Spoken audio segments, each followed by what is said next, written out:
If you do TSCM work, or what people often refer to as bug sweeps, then you know there is a lot involved in this type of work. Professional TSCM equipment is very expensive. It is not uncommon for a professional TSCM company to spend tens, if not hundreds of thousands of dollars on this equipment. And the training for doing TSCM gets quite expensive as well, as it requires days, even weeks sometimes, to get up to speed with a new piece of equipment. Now, one thing I think is lacking, though, in most TSCM training is covering the not-to-do list of things that every TSCM specialist, technician, and company should be aware of.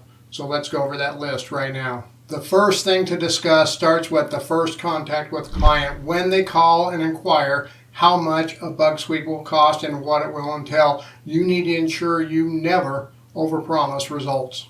This is huge. I have clients all the time call and tell me that they hired such and such a company and they promised they would find the bug in their house, but they came up empty-handed. This video is sponsored by OREP Insurance and Working PI Magazine. OREP is a leading provider of private investigator liability insurance. Visit orep.org for a quote today. The reality of working in the TSCM business is that we often do not find any bugs during our sweeps. Often the client has a suspicion, but no actual proof that something is planted in their house, office, or vehicle. I hear this all the time. My ex always mentions places where I have been in our conversations. Then when I dig a little further, I discover the way this was brought up in a conversation may very well be one of a couple of things. Often it is some place where the client went with the kids or was planning on taking them and they heard about it. Then the kids say something to or around the other parent, and then they assume it happened. It is probably more often related to some trolling by the other parent. They just ask questions to get reactions and see if the other parent slips up and gives any information. If you get so engulfed in the client's belief that there has to be something, you can easily overpromise on the results, getting you into a legal pickle. Another big one to watch out for is lacking in confidentiality. Your contract should have a confidentiality clause that protects the client. As well, you need to ensure you and your technicians will abide by this confidentiality. You need to make sure that you are not always talking about that crazy client who swore someone was listening in on their conversations all the time and the crazy things they were doing to try to protect themselves. We have been hired by many clients who have hired other TSCM companies or other private investigators in the past, and there is no reason for me to assume they will not hire others in the future either.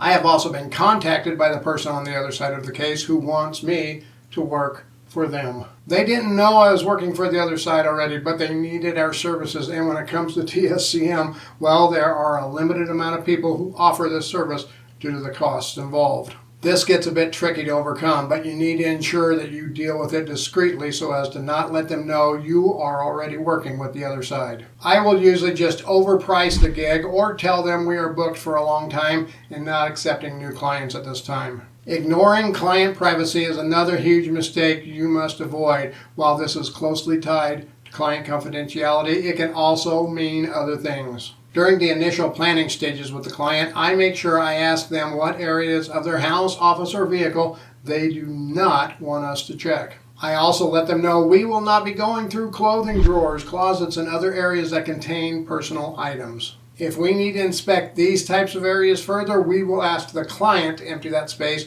so we can do a full inspection. We then will confirm this in a preparations email with the client, which we send out before the sweep. And we have the client indicate to us during the initial walkthrough, the day of the sweep, what areas we need to steer clear of. A huge pet peeve of mine on this list of things not to do on a TSCM sweep is to use unreliable or inferior equipment. I get clients all the time who start with, I hired this guy who said he was professionally trained and had professional equipment.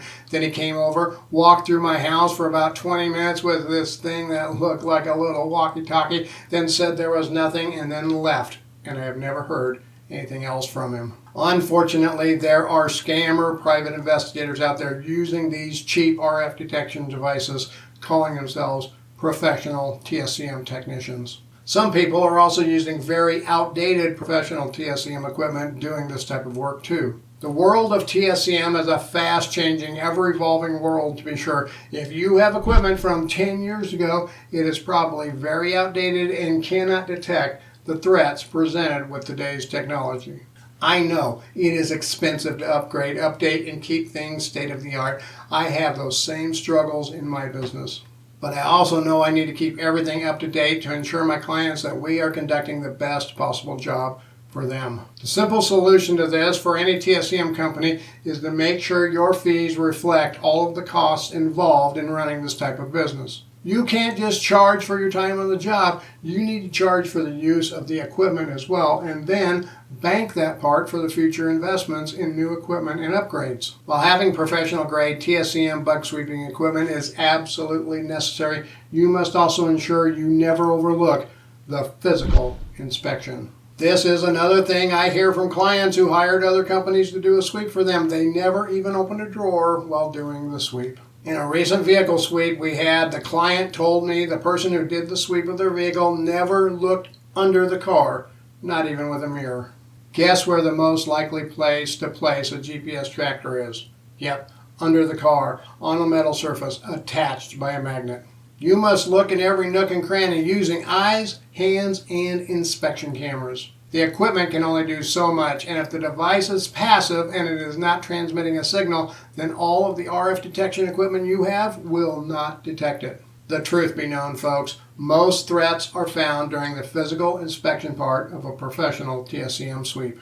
Skipping a post-sweep debrief is the next thing we need to ensure we do not do. In fact, you need to do several debriefs involving the sweep. First, the technicians should be discussing the sweep once they have completed the sweep but are still on scene. This debrief will ensure they are on the same page, that everything was covered and that all technicians agree that the sweep has been concluded successfully. The second debrief is the debrief with the client. This should be conducted by doing a walkthrough with the client, covering everything that was done in every room and pointing out any potential threats observed. And then a third debrief should be after the fact to cover all aspects of the sweep. What went well, what didn't go well, where can we improve, and what did we excel in?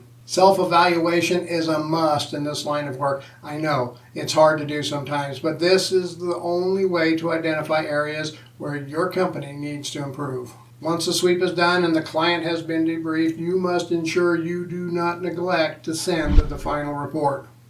The reporting process is twofold. First, to let the client know what you did and document any threats so they have a record of it. And second, so you have a complete record of what was done. Your final report should include photos too, where it makes sense to put them in the report. Now, if you're wondering what equipment you need for a professional TSCM sweep, then check out this video.